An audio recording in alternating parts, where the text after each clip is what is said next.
കിഴക്കൻ മലയാറ്റൂർ എന്നറിയപ്പെടുന്ന തീർത്ഥാടന കേന്ദ്രമായ ഇടുക്കി എഴുകുംവയൽ കുരിശുമലയിലേക്ക് 50 നോമ്പിന്റെ 40ാം വെള്ളി ദിനമായ ഇന്ന് തീർത്ഥാടനം നടന്നു.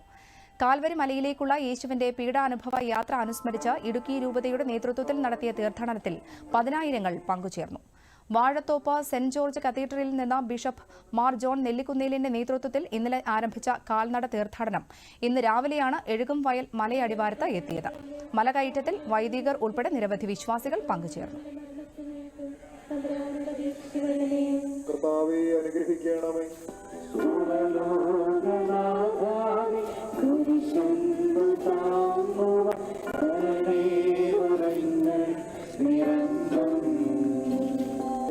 തിരുമുഖം തുടയ്ക്കുന്നു.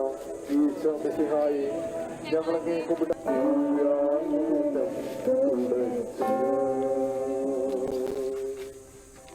പ്രവാചകൻ വഴി അങ്ങ് അരുളി ചെയ്ത ഈ വാക്കുകൾ എന്റെ ചെവികളിൽ മുഴങ്ങിക്കൊണ്ടിരിക്കുന്നു.